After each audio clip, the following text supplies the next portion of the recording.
Marshall didn't know what had happened. All he could recall was being bundled into a sack before being knocked out. Now he was stuck in pitch-black darkness, his mouth taped shut as he was bounded to a wall by metal straps around his legs. All he could do was wait until what would happen next, which came sooner than he thought. A small light bulb lit up the room, revealing all sorts of tools and a door that remained closed. Marshall felt fear pump through his veins. What was he supposed to do now? He couldn't run or hide. "Hello, Marshall." The door creaked open as a black and white husky entered the room. His fur was dotted with bits of blood and scars ran throughout it.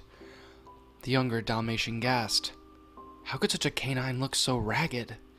He watched as his murderer examined the sharp objects he was presented with, finally picking out the sharpest scalpel he could see.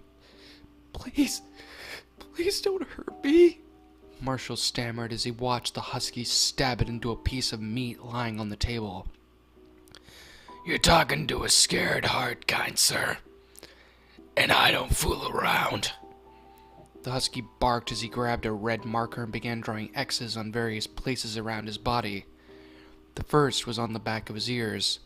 Afterwards came the tail, paws, and then his belly. Marshall began to panic. Maybe it was thanks to the scared heart that not only Chase and Sky disappeared, but Jane, Elsa, and the others. Where's Chase and the others?" Marshall snarled, deciding it was worth a shot. "Oh, your friends?" the husky said.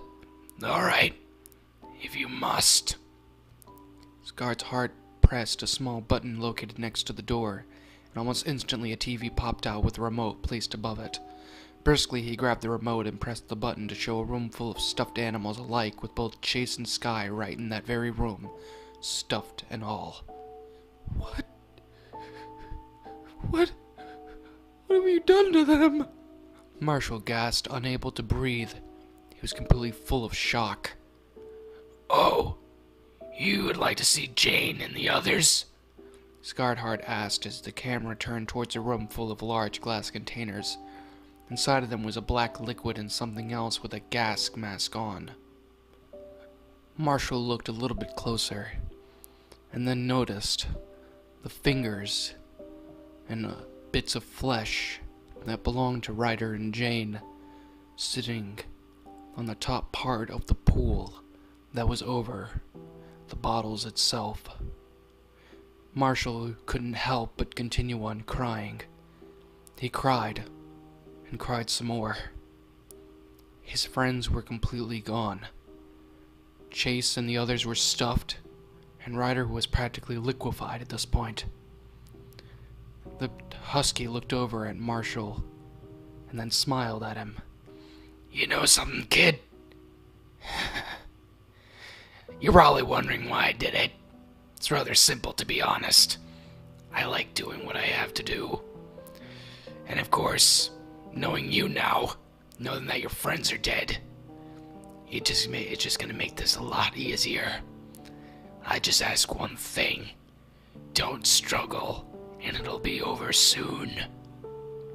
Taking the sharpest scalpel that he had in his paw, he reached over and began chopping at the parts where he had drawn the red X's on.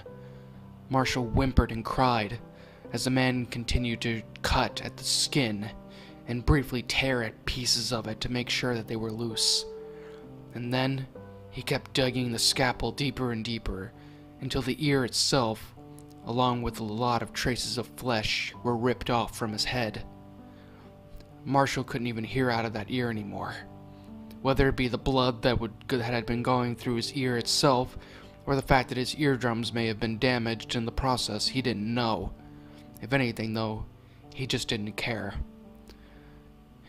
The husky continued to go over to him and do the same thing with the other ear.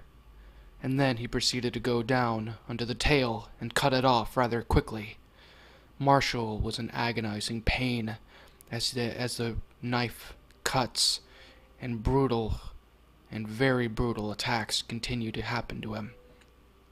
At this point in time, The only thing that was left was a large X on his stomach, and the only thing really keeping him alive was the amount of blood that hadn't managed to come out of the wounds yet. Marshall took one last look at the guy, who then smiled once more before going back over to his torture devices and getting out a saw. He then placed the jagged edge of the saw into Marshall's stomach and began sawing his way into Marshall's soft stomach, cutting him open in the process rather quickly and penetrating a few of the organs, if not severing a few of them on contact. The force from this was so much that it caused Marshall to spit out blood. He nearly passed out, but for some reason he didn't. The husky put the saw away and then proceeded to open Marshall up entirely with his own hooves, with his own hands. And then slowly but surely with his paws, he began ripping out each and every single organ, slowly but surely. Soon enough, there was nothing else left but the heart and the lungs. What he was planning on doing with the organs was anybody's guess. But if anything, Marshall, however, was still alive. Nothing else more could be said or done at this point in time. Marshall was on the verge of death at this point. The husky walked back up to him and gave another quick smile. You know something, kid? I may not have much of a reason for why I do the things that I do, but I have to be honest. You did a pretty good job holding up there. With that being said, though, I guess it's probably your last time on Earth. Cliché, maybe.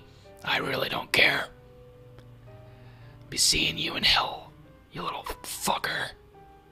And with that, the husky grabbed at the scalpel one last time and slit Marshall's throat from ear to ear.